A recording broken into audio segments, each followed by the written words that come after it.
I really liked because I dropped it many times. Many times. Are you gonna swallow it? Because you're not. Do you have a case on that? No, it's bigger, Okay. it's bigger than most I took. All right. Are you I'm going? gonna call to order the committee of the whole for City of New Paltz for Tuesday, December 4th, 2018. Okay, so with that, does anybody have anything for the good of the start here? Okay. Not seeing any comments, I'm gonna move on to agenda item 1, Mayor Pro Tem. This is kind of a good spot to have this conversation, because I mean, sometimes when we get too chatty in council meetings, I mean, I think it's fine, but I think this is more appropriate than you kind of talking out. If anybody's got anything you want to talk about or go over? Anybody? Sure. No, I think it's good that we talked about this here. We have another full vote agenda tonight. You know, it's being a Mayor Pro Tem myself, Diane as well. A few years. I remember those days. It's a tough job. It's a tough job to balance and sort of navigate and consider requests and be fair and communicate. I think you've done a good job, Matt. I think if all the Mayor Pro Tems I've seen over the years, you navigate things well. I also know it's a burden, you know, to balance and juggle and deal with all of that. So I guess my question for you is that, you know, is this something you don't want to do? Probably no one wants to do it, or no one should want to, in my opinion, but would it be something you're willing to continue with, or are you looking to move down the table? I don't think that it's something that actually don't think, I know it's something I don't want to do next year. It was a you know, great opportunity, and it was interesting, and a learning process, but I think, you know, I think I'm good for right now. And I think I'd like to you know, continue to learn and you know, make a good contribution to the group, but I think I'm okay right now. I think it's just difficult to put the amount of time into it. You know, it's like I'm a full-time gig and kids, so it's I think hopefully whoever's interested in doing it can. I think a big part of it is the organizational. I mean, some of it's the navigating the meetings and trying to make sure we have a good dialogue, an open dialogue that's fair and balanced, and you know, is okay with you know, challenging both council and the mayor. And so, but I think it's also so. Yeah, so I think I tried really hard to do a good job. I appreciate the comment, and but I'm going to relinquish the hat for sure.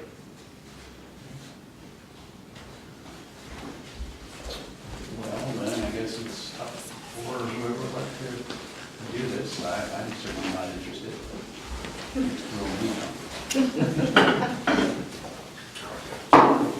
We're talking about Mayor Pro Tem, and Matt said he'd like to move down the table. I said he's doing a great job, but understandably, I know, because I've been in that role, that there's a time to not want to do that as well. So, does anyone else have? I mean, is there any thoughts, nominees? Anybody want to do it?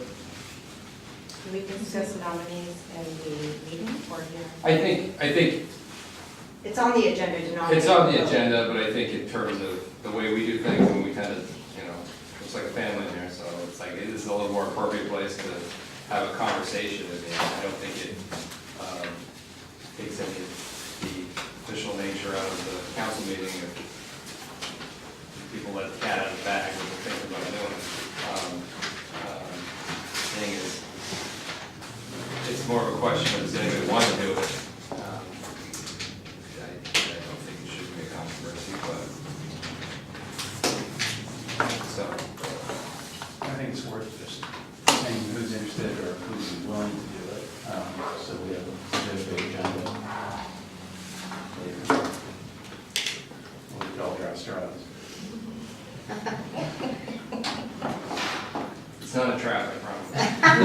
I mean, I'm thinking of somebody I'd like to nominate, but I thought I'd wait, because they may not even be interested, so.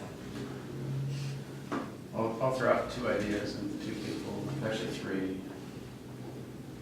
think would be good. I mean, I think all of you would, anyone could do it. I mean, anyone would do a good job. But I appreciate Mike sitting in for a meeting, and I know Mike's new to this, but I think his interpersonal skills, his demeanor, and his reasoning, and all things, and his professionalism would lend a lot to the role. I was thinking Michelle as well, and her demeanor here and her calmness would lend a lot to the role. And I also think my neighbor Amy here would also lend a lot to the role. Jennifer could do it as well, but I think you enjoy having your findings and I would not be and interested that, in that position. because you really do kind of have to moderate your findings to try to inculcate the opinion of the group and try to find the focus of the group. But there's also an aspect of service, because I understand where you're coming from, and many times I'm in the same way. That if something's not right, I still kind of have to go along with the reasoning for me. Would that be fair? Of course, Dan could do it as well, but she's already done it, probably like me, probably. Yes. We've eliminated 4 of us that are not interested in doing it. So could we eliminate, could we go down to the 3? Would either of the 3 of you be willing to do the role? I'd like to know if Mike was interested. Well, as the newest person on council, I would certainly defer to anyone else. I certainly have appreciated learning and watching Matt in that role. He's certainly served with incredible distinction, finding that balance between listening and getting everybody's input, and then also advancing and just being upfront about things that concern council. I'd be happy to do it. Like I say, it's a bit humbling to be asked about it, but I certainly have thoroughly enjoyed working with each of you and with our city staff as well. And I certainly would have a break-in period where I'm still learning and growing with it, but I feel absolutely confident with everybody else's support that we can be successful, continue to be successful as a council. And I'm sure that with so many of you that have done that in the past, that I could make the phone calls to make sure that we're on track and moving things along.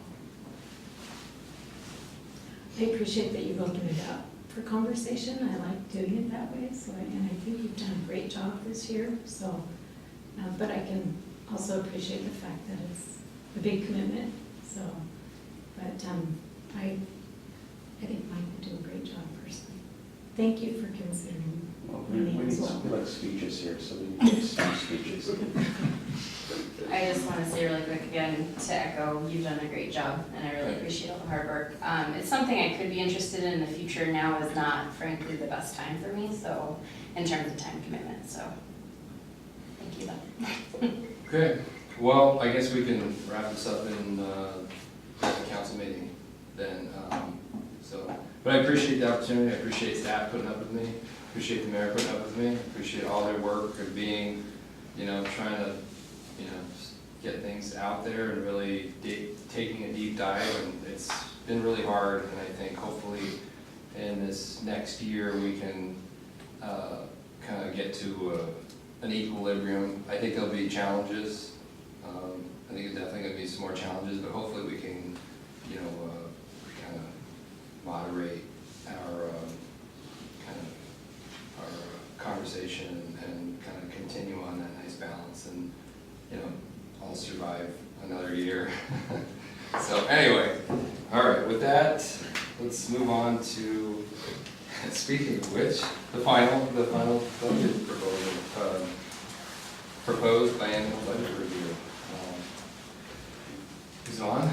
Councilmember Iyer. Yes. Before Ms. Vaughn starts her presentation, I wanted to let council know that our preference as staff is actually to continue and have a special meeting next Tuesday to approve the final version of the budget. We would like internally an additional week to review and dot i's and cross t's and make sure everything is solid and buttoned up completely, and also give council a few extra days to make decisions based on your discussion this evening. Okay. But we did discuss we're gonna wear pajamas at the next meeting, so. Hey, whatever you guys want. We can have, if it's a short meeting, I would actually suggest that we all do a holiday get-together afterwards and notice it if we're gonna do it anyways, if we're gonna do the special meeting. If folks are up for that, that would be fabulous as well. I sent out Good. the email, some of these, but I want to make sure that everybody has it. And that's just the exhibit B that's attached to the actual ordinance. And then this is. Yeah, these are two different directions. Oh, it's for the bottleneck here. While you're passing it off, don't forget it's Ugly Christmas Sweater Friday for the tree lighting. So put your best on. We want to see it. Staff's doing it as well. To make certain that we all have the handouts, are there a total of I 5? didn't even count. 2, 3. That's what I I got. have 5. So I have 6. There's Am I 6. missing something? No, 6. I think I already got this one, so it might be in the wrong way. Yeah, I think I have all of them. So I think there should be a total of 6. It's a brain one. I'll make text.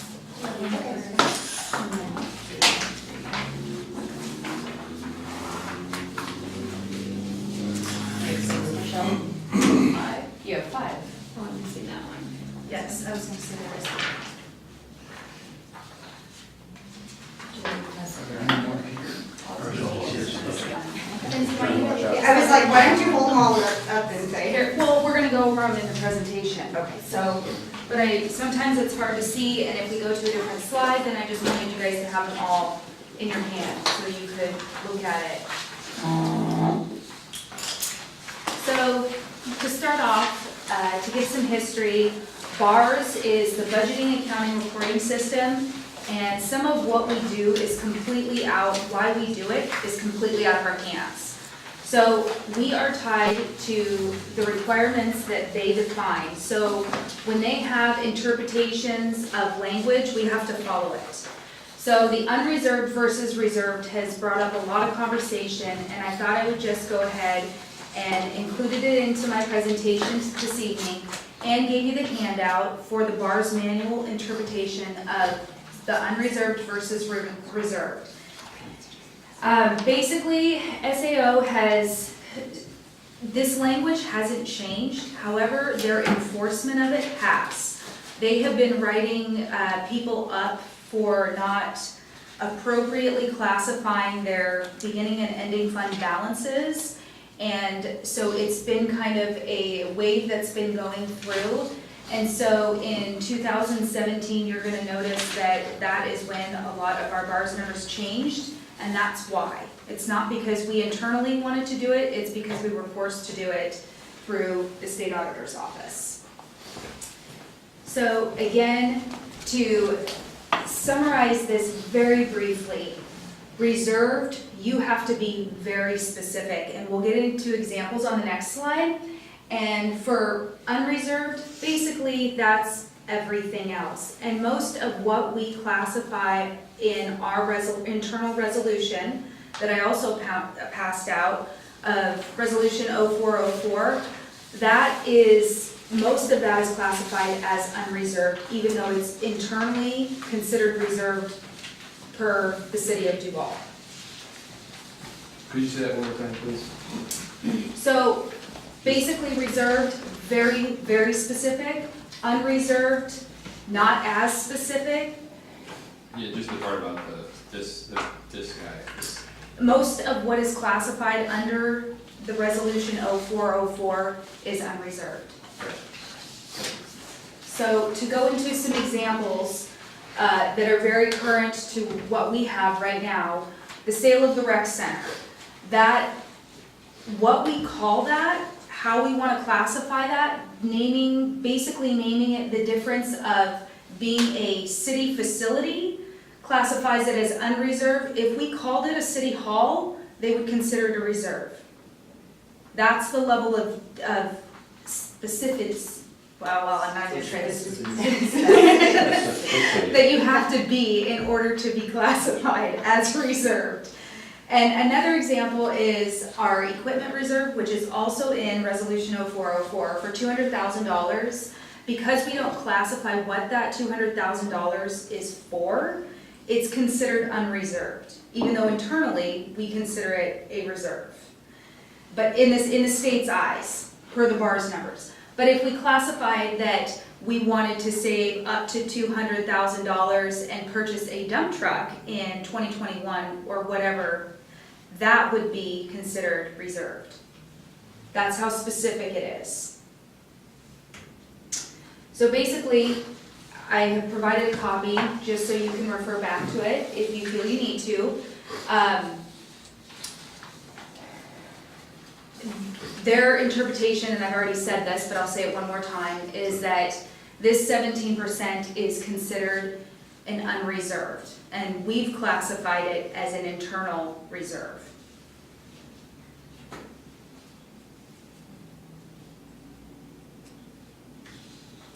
So for our process on, wow, that actually did show up. That is great. So for the general fund reserve, I just wanted to show you the methodology on how we have gotten to the numbers. So at the end, we have a $13 million general fund, ending fund balance. We take out the ending fund balance. The inner funds, that is just a snapshot off of the previous slide from Resolution 0404, which takes out any capital expenses and interfund operating transfers.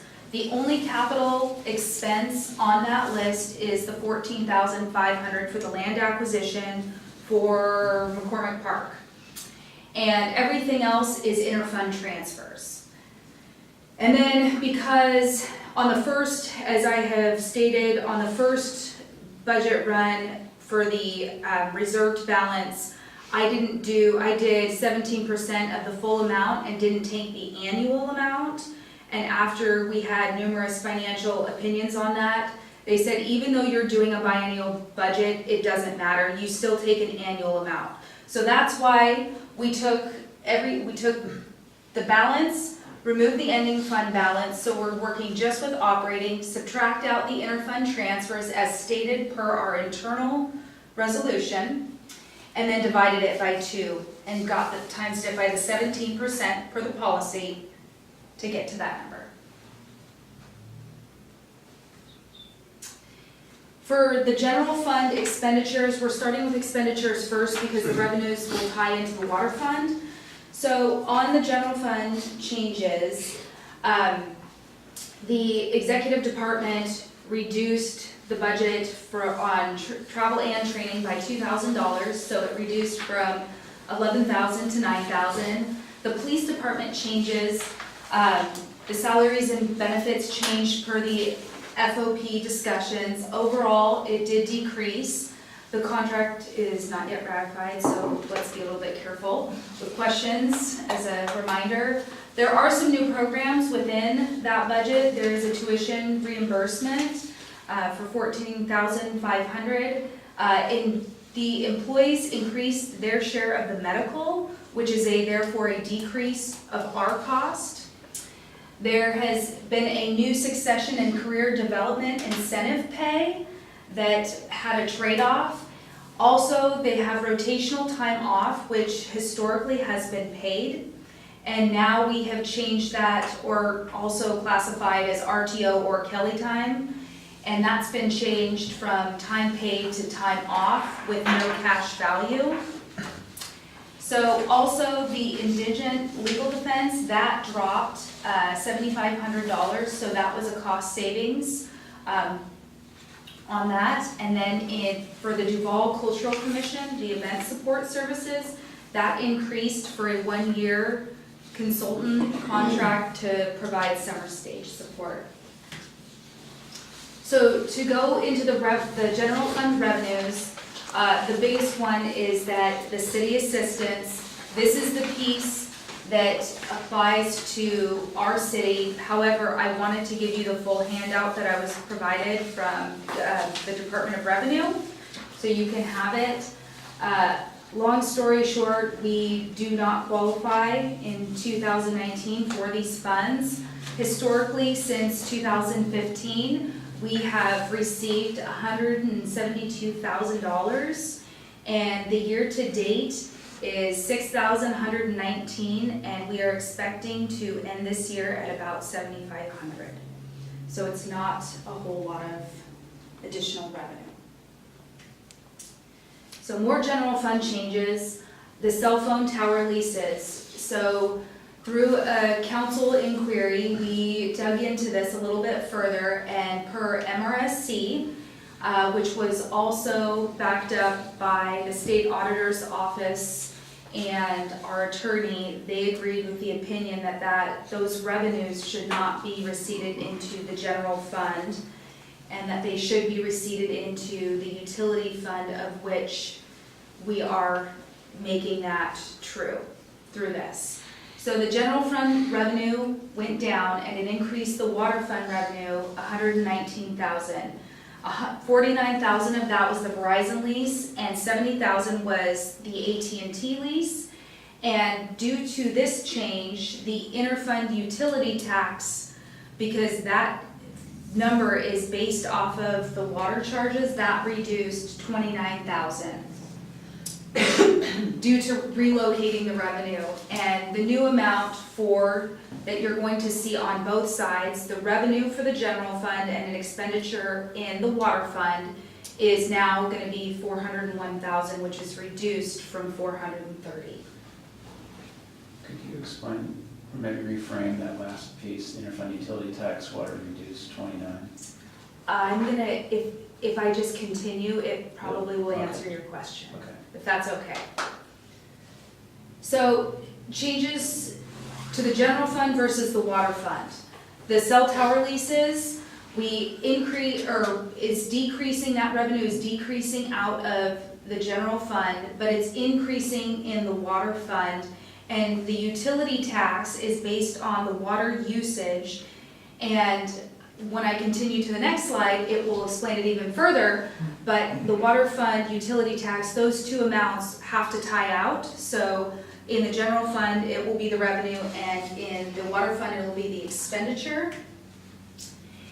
So here, within the water fund, we have increased the revenue. We took it out of the general fund. We now have placed it into the water fund. And due to this change, we decided that to hold the current water rate at $27.18 per month, and overall that decreased the water charges line item revenue by $295,175 over the biennium, assuming no water rate increases. So that didn't decrease the whole revenue by that amount, because you increased it by the $119,000. So the delta of it, or the net change, was $176,175. So previously, the budget included a 2% water increase, which for the ratepayer would be a difference of the $27.18 increasing it to the $27.72 in 2019.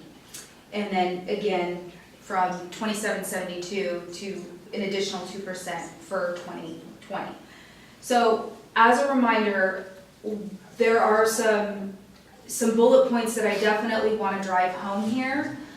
That SPU, Seattle, who the city of Duval purchases their water from, probably shouldn't have abbreviated that in the first go round. They are increasing their rate by a total of 18% over 5 years.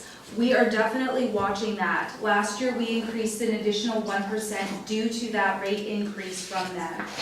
But we think that moving forward, we'll be okay with at least 2019 by not increasing. The operational fund also, a point is that that fund can also fund capital projects, which currently all of the capital projects are being funded out of the Water Capital Fund, 407, and not 401. However, if there are additional funds that are needed in order to fund capital projects, they would then have to, potentially could have to fall onto the rate partially, the percentage that is coming from the operating fund. So the water rate will be reevaluated as part of the water comp plan update, which is in this biennium budget. And it will be reviewed as part of the mid-biennium review in 2019 for 2020. So also due to not increasing the water rate, therefore that charge, the utility rate is 10% off of that one line item. So when that line item changes, it then changes the utility tax that we charge on ourselves and then transfer to the general fund. So when you reduce that rate, you reduce the interfund tax, and it has to, those two numbers have to tie. So whatever, if you reduce it, and that's the number that went down to the 401,000 from the 430,000, and so it's an expenditure out of the water fund, and it'll be a revenue into the general fund. So within the sewer fund, the emergency operations equipment, this pump was estimated to be $80,000. More realistically, it's going to cost probably around $100,000 to $110,000. The interim public works consultant advised modifying the RFP scope to include additional items, and basically that is due, the explanation was due to a higher max head capacity, and in normal terms, I just put pump material further and we'll leave it at that. So that is a revision. In the storm fund, the building utilities inspector position on the salaries and benefits, it's only 10% of that position, but it was not included for the 2019 budget, and it should have been. And so with catching that error, we've added it into, and that's a total between salaries and benefits within the budget of $10,251.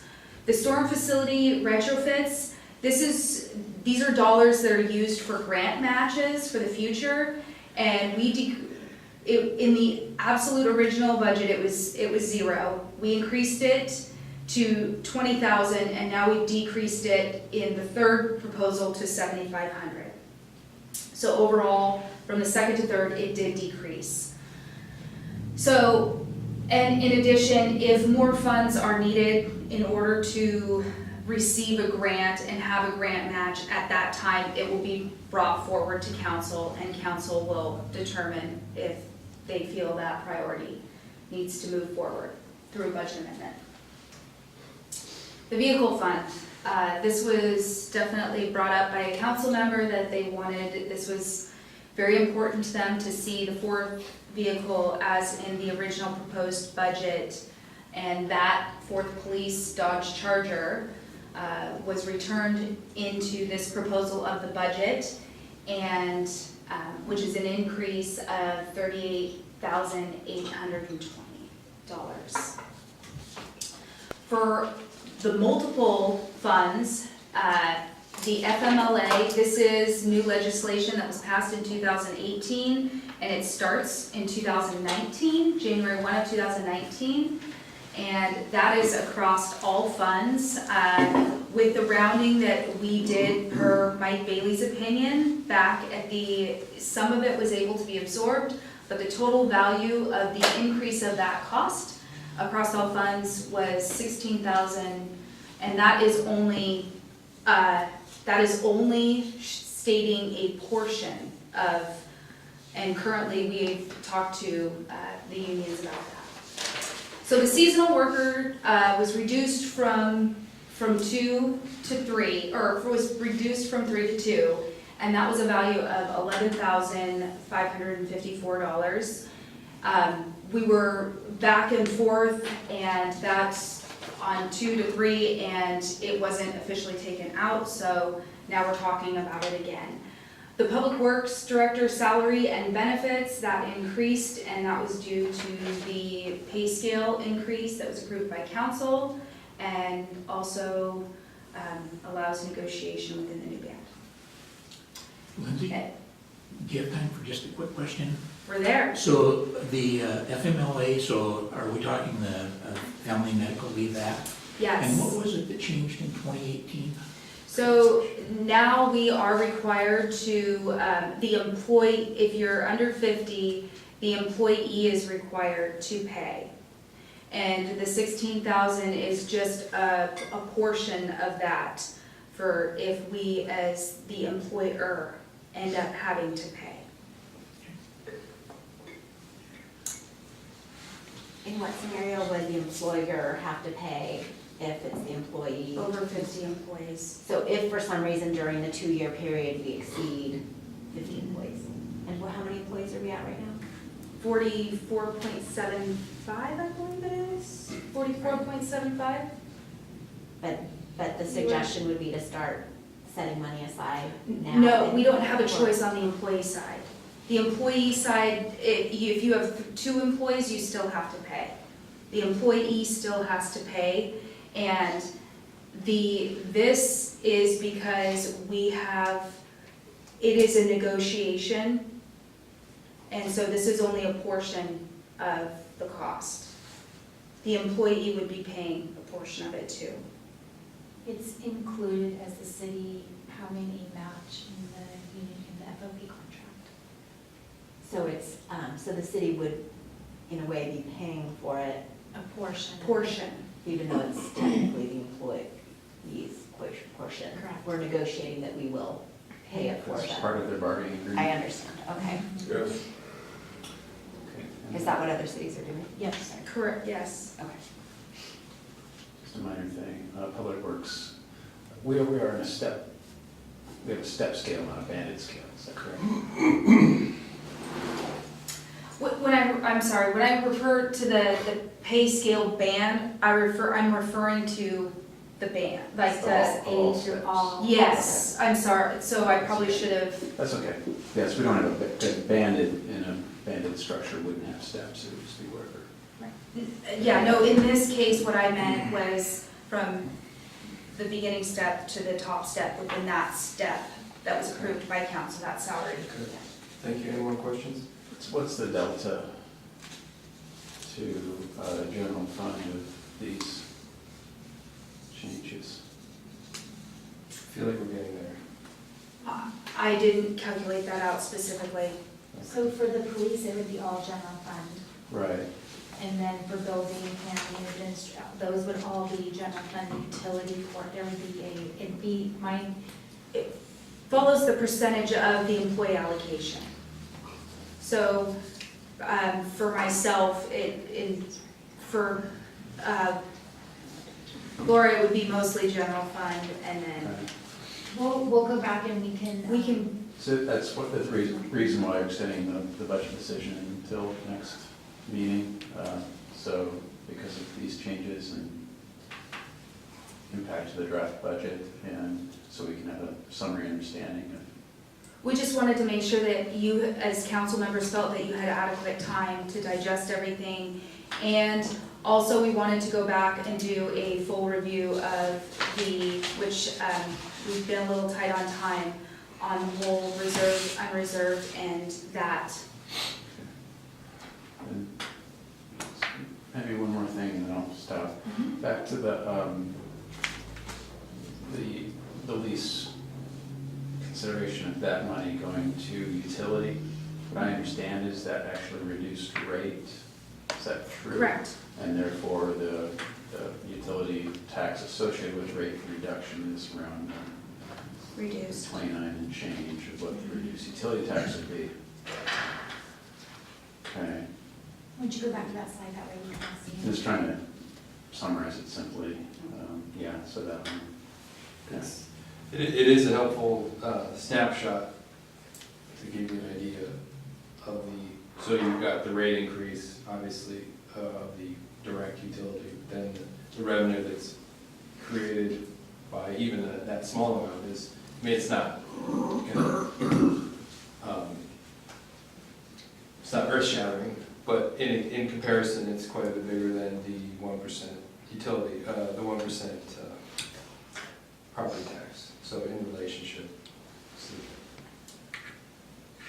I don't know. I think it's an interesting little window into the math. Any other questions right now? Councilmember Haslund? I just wanted to, I don't know if it's exactly answering your question, but when I went through and looked at what it did to the ending fund balance being spent, it increased it to spending down $645,000 from where before we were more. The summary of these changes. I think we're kind of getting towards that total. Is there more slides? Oh, no, that's what we wanted to kind of put a pin in to have a bigger conversation, possibly a little later.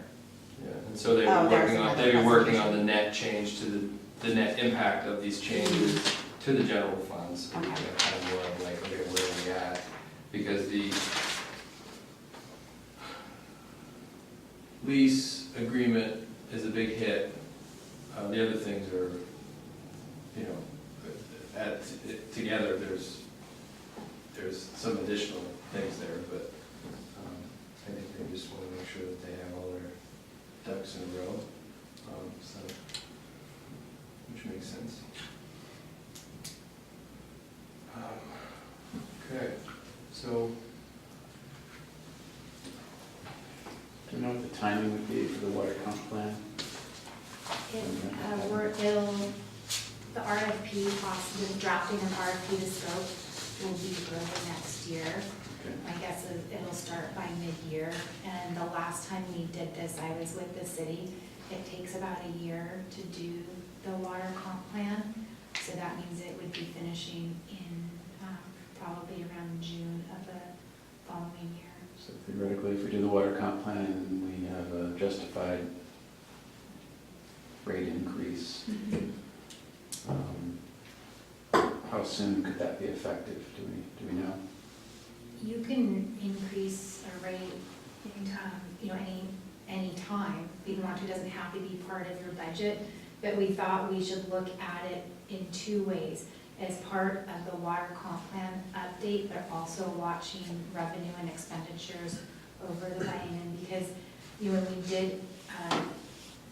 you don't do the rate increase, it does reduce the amount of money in your water fund over the next couple of years, so we just need to watch it.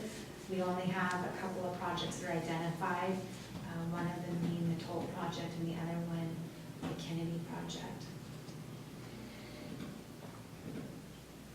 And I think it's important to any rate increases, should be in the context of a plan and to justify those costs and to really look at that rate structure and the needs and expenditures and where you're at, so. Okay. Councilman Remington. Lindsay, does the money go into the water fund because it's an industry standard that these type of lease agreements are considered to be part of the utility? Or is it because it's simply attached to the water tower? It's because it's on the water tower. So if it was on any other Land. building, it would go into the general fund? It It's that could, simple? yes, it is about as clear as mud as what I found out, and, but if it matters how the land was purchased, it matters, where it is, and it also matters, at a previous city I was at, they just had it on top of the hill, and it went into the general fund, and that was standard normal practice. And so, yes, it does matter where the location of it is. So you got one on top of City Hall? You have a big roof. The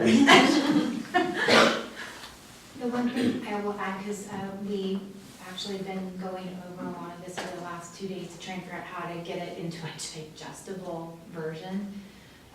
And one thing, this is probably the one that concerns staff the most, especially obviously Public Works, because as you start reducing potentially the amount of money going into the operational or potentially capital, that we really do want to watch it, because in the next biennium, you have a water tank retrofit, and so we want to make sure that we're still tracking to be able to do that project as well. So I think it's going to be really important that we really do look at this probably at least 2 times a year, 2 times next year, but then again, when we do the rate study. The one thing that Public Works reminded us of as well is with tariffs and steel costs, that we could be looking at a substantial, what we would consider a substantial increase to project costs.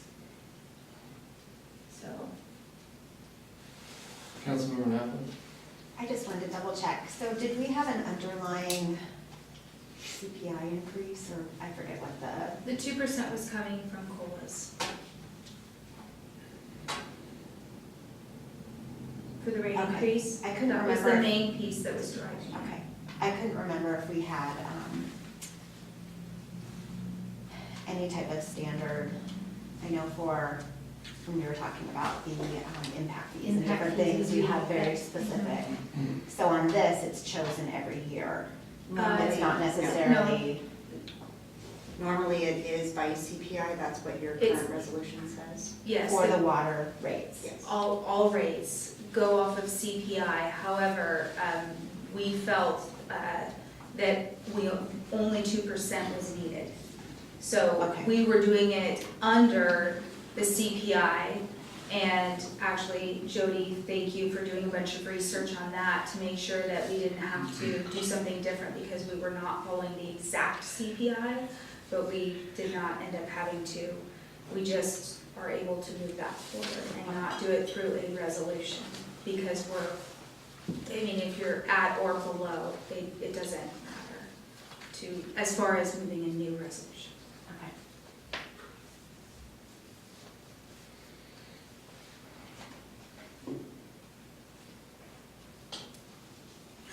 Could we, maybe as part of that, provide where the average utility tax is on a utility bill? We don't do it now, but I don't know, because I didn't see the increase, just to have some context of what it,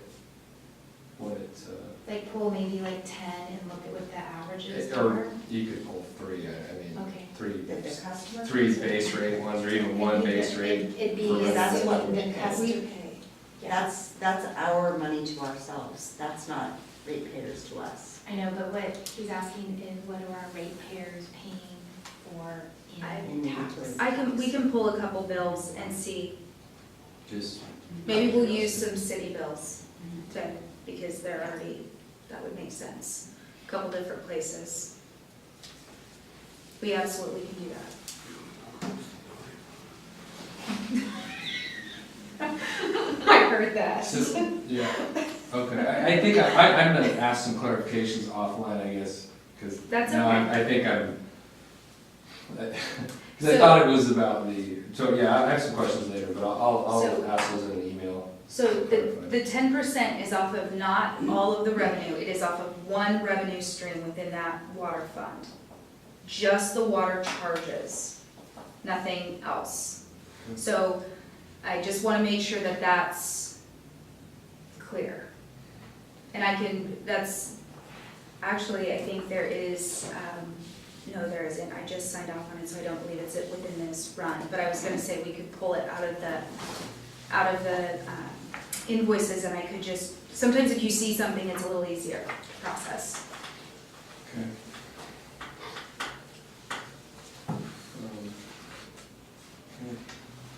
Does anybody have anything else right now? If anybody does have questions, we would prefer that you send them, ask us, and so that we can, because we would, I don't know if this is the place to say it. We're looking, or do I wait? No. I don't know Next what you're gonna Tuesday? say.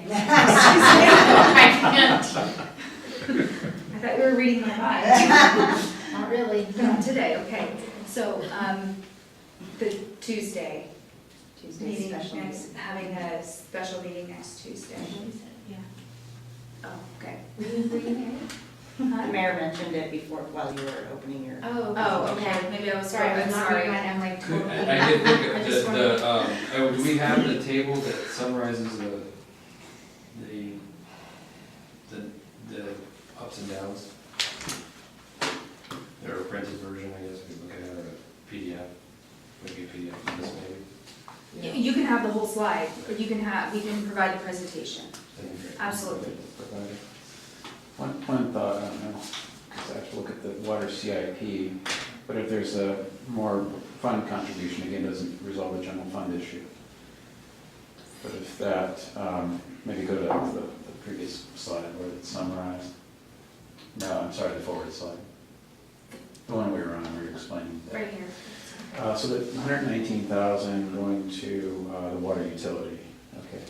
I mean, are there any other capital projects that could be allocated to, or wouldn't necessarily affect? So what I understand is this affects the rate increase that was proposed. Am I understanding this correctly? Only because the city is choosing to not increase the rate. It affects it in the sense that it's additional revenue that was not in the two previous proposed versions. Got it. Because now knowing, having the information that that is the appropriate place to put the revenue, we're trying to be as true as possible.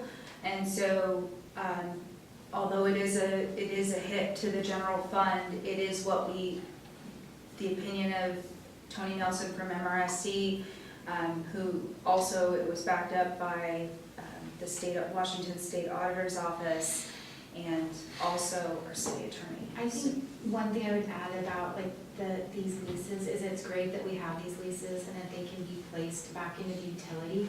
But I think what I always say is we have to be cautious about whether that's a long-term revenue stream, because as small cell comes on board, they could start to put small cell around, and eventually those could and may go away. Yeah, it's kind of my thought, but anyway, I'm thinking about, here's the thing, not a crazy idea. If that 119 was placed towards like water capital, you know, if we could make headway on, I don't know, what to the water CIP, but if there's capital improvement that could be done with 119, that wasn't budgeted now. Is there more that could be done for water capital improvements that have been identified? It's absolutely something Yeah. that council could discuss, Then- and we could, Then there wouldn't necessarily be the justification just to do a rate increase perhaps. Or that could be a provisional component, keeping the rate as is until the water count plan is complete, and then have a better understanding of the entire need of the utility. Yeah, but the rate probably, in the water complex, it wouldn't be done until 2020. That's what I'm saying, it would be provisional. and that actually was budgeted out of a different fund, which, we could look, I mean, I'm saying, is there a way to justify applying 119 to the water utility towards capital project investment? Then maybe it's one time, but unless we could get a headway on automation or something else, not decrease the rate and then not have an effective reduction in tax. utility. It's definitely an option that if the majority of the council just wants to have that discussion, we can make those changes. And I think that's worth a discussion, definitely I too. guess it takes more looking into the capital projects. Well, I mean, that's, associated with utility. that's, what was the, I mean, that could potentially, 27 grand, right? Right, it might preserve 29,000 general fund and get ahead in water utility capital projects, but I don't know enough now if that makes sense or not. That's The other option that you have is you can pay for your water comp plan with those dollars. with as those well. dollars? Was the water comp plan allocated out of? 407. 407, Yes. Do you, Sean, you're the project manager for the water comp plan. What's the water comp plan estimate? 200,000. 200,000, so we're paying for a portion of it. I mean, there's just, if you want to look at options, there's more than, That's my thought, because I don't think it's, I don't know, it's odd, it's not a thing. I think that,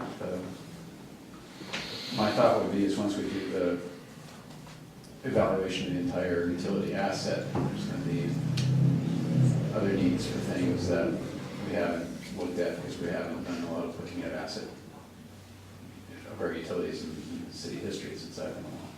Wait, I mean, can I ask one more question? So right now with the, I know the one lease currently has been going into the water fund. Has it been going into operations or capital? Operations. 401. The capital project can be paid for out of the operational fund. Correct. well, I think what council should recognize is that I think the way they presented it here was in a way that really kind of stripped out any sort of finagling like this at likely our behest and our interest in seeing how this gets from A to B. So, I mean, I think it's thoughtful to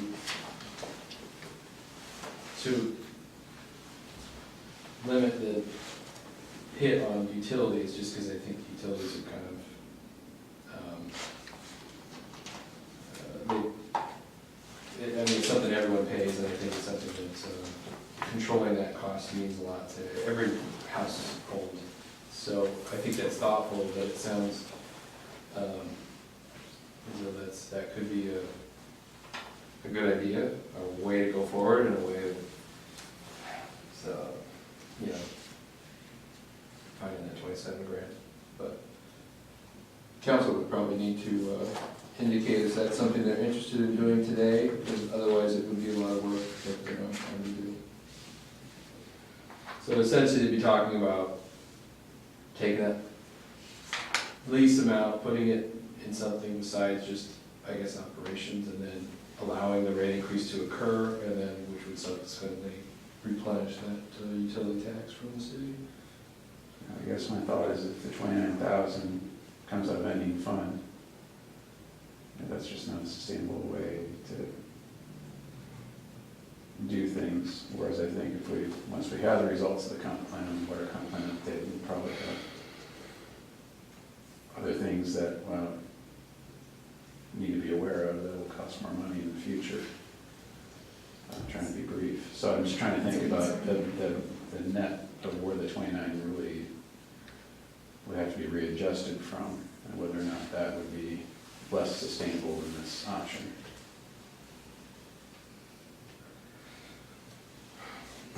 I'd be fine with it. I mean, I think in practice, all the money it's utility money that's, you know, water money that's staying in utility. So I'd be fine with it.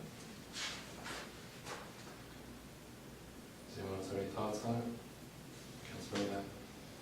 I'd rather leave the rate increase off until we get the plan done, just to find out if we can justify it, because we raised rates quite a bit last year, and it doesn't look like our costs went up significantly. And so we actually had a significantly growing fund balance over the year. And so for me, I don't feel comfortable unless we had something that showed us that it was justified, and I think it very well could be justified that we need to have higher rates, but I don't feel comfortable making the call without having some kind of data. So that's my comfort level. I just don't know if I have enough data to justify a rate increase. But I don't know. Yeah, I have no data. Right? Yeah. Less than you do. All I'm thinking about is that this decision is still provisional, based upon the water comp plan. Mm-hmm. So you got to think, I like long-term thinking, I really do, but I guess in the net of where all these, what these changes will result in, is council more comfortable with I don't know, but I assume this would have to come, this shortfall would have to come out of any fund since water utility tax goes to general. It's not, the fund is still net positive with this change. The water fund, yeah, Correct. but not the general fund. Correct. Could you, just walk me through briefly what you mean by provisional in the fact that you would do the rate increase now and then your information from the water comp plan wouldn't be really allocated? Your water comp plan will effectively adjust your rate based upon the findings of evaluating that utility in depth. And so once you go through that exercise, then you'll have data and you'll have the understanding of maybe the rate should be less, I don't know, maybe it should be more. But my thought would be that the utility tax generated from water, that's general fund revenue. Correct. Right. So the 29,000 in this scenario is added to the 119 in terms of the general fund hit because of this scenario. I guess Yes. my thought with that is that I don't think I've ever seen a rate study that lowers rates on residential. Usually not. Residential homes, but But it's also good to know the health of the utility and have that. yes, I think that that's, so I think we've heard from Jason and myself. So if we could, because I think that this is one small point that we could either just stay where we are and we had a good conversation about it, or we could give them something to do in incremental fashion. Sounds like Jennifer has concerns, which I think that's a very reasoned approach to how things are going. Councilmember Remington? Well, I look forward to the study. I think there are some things that we need to get caught up on. I don't know that we have a backflow prevention program that meets all the requirements of the state. And I think it's just because we don't have the time and personnel. We're fortunate we have very few incidents where we lose water pressure where you have to worry about it, but that's just one example I think that we're going to run into, that we're going to find things that we need to have more money to be able to make sure we have a top-class water system. I do have just one side question. We proportion individual salaries in the city depending on whether they're doing work for which department. Do we do that with utilities as well, as a portion of the mayor's salary, proportion of finance personnel? Yes, there is a proportion, and yeah, and then there's an overhead allocation for certain things out of the general fund that then get allocated across all funds. I think the simple input would be, for me, is that I think we need to really be able to study it a little bit more to know whether to raise the rates. I think it's great news for our citizens that the water tower money is, from the lease agreements is going to help potentially lower rates. I think that's a very positive thing, but it does put us into a really difficult spot of losing that amount of money from the general fund. And we certainly want to meet every requirement from the state auditor and be doing this correctly. Yes. But it does put us in a position of having to determine what to do with that shortfall in general fund. So in terms of the, sorry to press you, but I will press everybody as we go around. In terms of, would you be comfortable then with that concept that Jason proposed, somewhat of,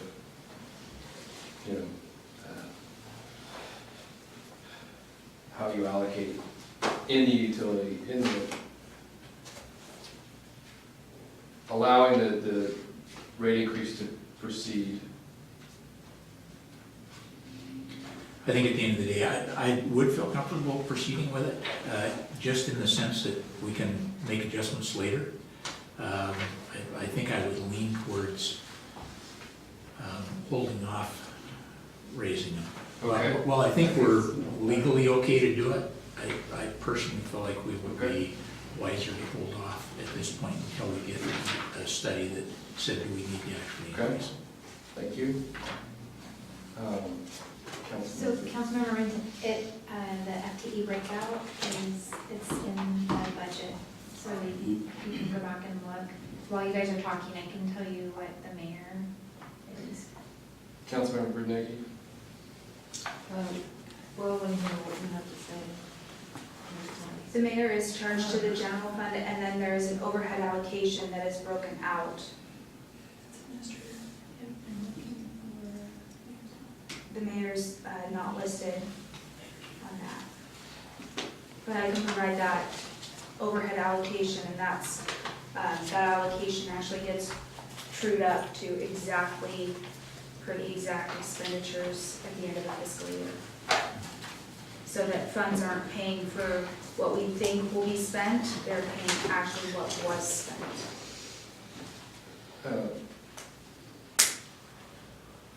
Councilmember Brunecki? Well, the amount of increase as it would affect my household is not something that's very difficult for that amount, 2% rate increase, but I understand if you want to wait and hold off and do your studies, then wait. I don't see it as a huge hit financially for our budget. Definitely, if we increase it for the citizens here, it's not going to break the budget for them either. It's minimal. So, if you want to say, Which would you prefer to do? hold off. Okay, thank you. Councilmember Rhodes? So I look more at the 119,000, if we start a precedent of using it just towards operating expenses, then that's probably how things will end up going as we go along, right? So maybe having that earmarked for having a reserve for that 119 is a good way to go, what you suggested. I was thinking if it would be placed to capital, then it wouldn't be placed to operations. Yeah, I'm thinking more along. But then you would,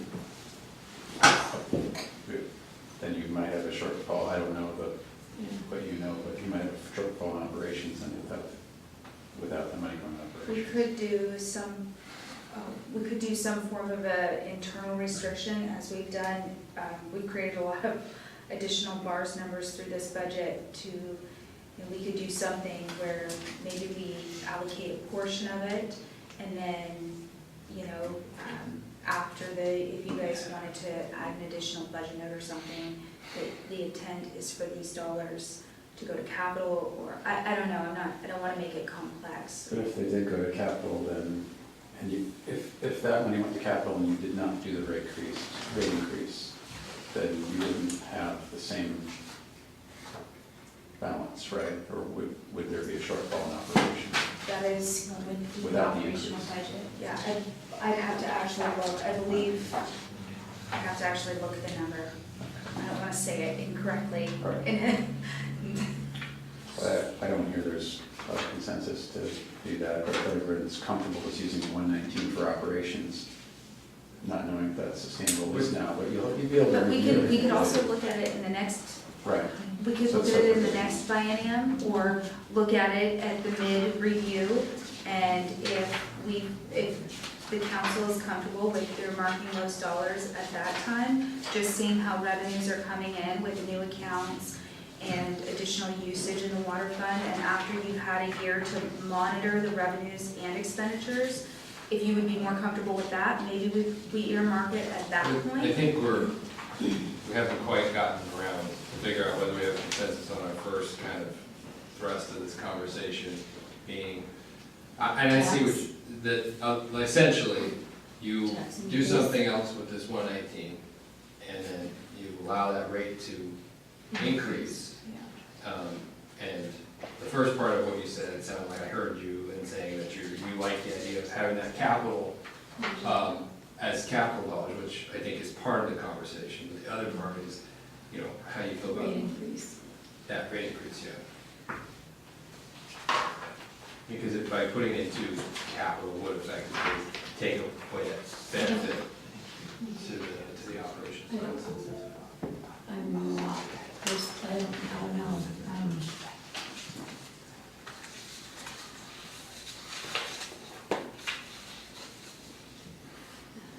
I need to pass on that thought for a minute.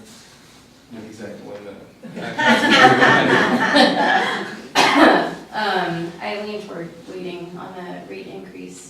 until we go through that work. On the same hand, you know, I think there's good points on both sides. For the 119, I would prefer that not to be operations, but I don't know exactly what it will be either or grouped together, you know? So, but I'm hearing, I don't know, I don't, yeah, I just think there's good points on each side. I'm not completely uncomfortable with some of the things that have been said, like if we were to go with the increase. But I mean, I would prefer to wait, obviously, until. I know it was painful, but this will help, because if we could do something, it sounds like we're leaning towards not allowing that rate to increase, so I think it was important to get through that so that they can know whether, because they don't have, I mean, it's like the beginning of December, Yeah. so I think we can't be going off into too many random directions. We really need to be decisive and, so, we didn't resolve something, but we did resolve something, so, I think with that, I don't know if we have something else that we can chew on? Okay, My presentation's complete. okay. Any other thoughts? Councilmember Napa? It's just super quick kind of on this, is I completely agree. I think the long term, the money, I probably prefer to see it in capital. But I feel like right now, let's make up for some of the past sins of it going in, you know what I mean? Rate increase, just passing it along. So, because it's been possibly inappropriately in the general fund for as long as I can see back in the budget. So, so maybe, you know, we keep some of it into the fund and then move it to capital. That's my preference. Yeah, and I think it sounds like, and again, I think to give staff and the mayor credit in terms of this process, I mean, as they figure stuff out, they're bringing it to us and bringing it to the open in terms of asking and really having an honest conversation about what now, what's next. So we appreciate that, and no matter what, it'll be 2019 soon. Okay. So, let's see what we got here next. That's it.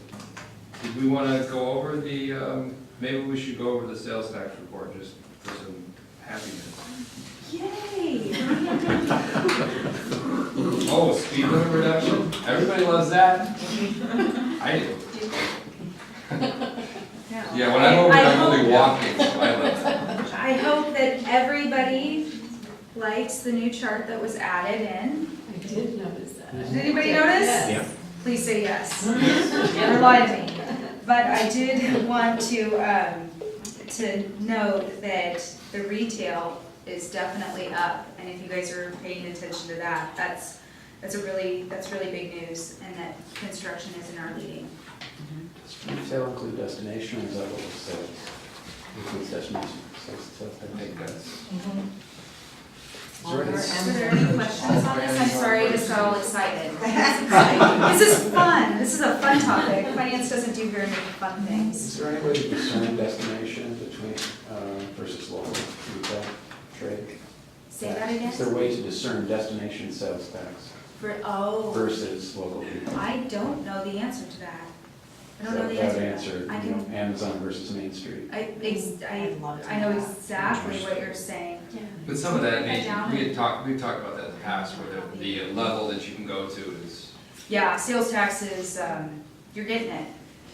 But I don't, but I will find out if there's a way to break out just, So it'd be interesting to know kind of health indication of either market sector. Because I see downtown having a lot more activity than it ever has, but I also see all the delivery trucks, so I don't know how many. Okay, so three trucks lined up at the light, as yesterday morning, I think. But, Councilmember Napa? Would you remind me what services represent? What type of a, that's a big number. I don't know what that would be. Services are like your tax accountants, your hairdresser. Thank you. I don't think we're allowed to charge tax on hairdressers. Those types of services, yeah, not like what I do as a consultant, but if it's like a hairdresser, that type of thing, pay tax. I don't know the distinction, but I know I can't charge tax for what I do. And So most, hairdressers are exempt as well. but they sell product. Oh, okay. Not much though, I mean, this, we have in here 200,000 Do you in want me to sales find out tax how and much my services. family spends on product? I mean, Very fancy Would place. products still fall under services or retail, like I think it's? retail. Yeah. But it's coming out of the service sector. Oh, Okay. okay. Okay, got So it. the retail So it's- aspect of okay. the service business gets folded. What into about the like service. home remodels? Yep, I contribute to that. So think I that bet might you're not right, be I bet that could be Maybe it. it's small enough or something, that they don't, the materials aren't I taxed. believe like when you get your nails done or Okay. pedicures, Okay. I'm pretty sure I just had a pedicure and I'm pretty sure I paid But sales we'll go tax back on and we'll that. do some of the research, because I only know like the ones that I. So the haircut versus the hair color. The haircut can't be taxed, but the, Maybe this Maybe the is, color? maybe this is a conversation for the new year, I think it's Yeah. interesting, but. Sounds like it. No, I do, I think the retail. And Sean got a haircut recently. I did. I tried to make it, but I couldn't make it, so. I mean, food is like that too. If they're like, do you tax raw food? It's not. So unless there's any objections, I'm gonna adjourn this meeting.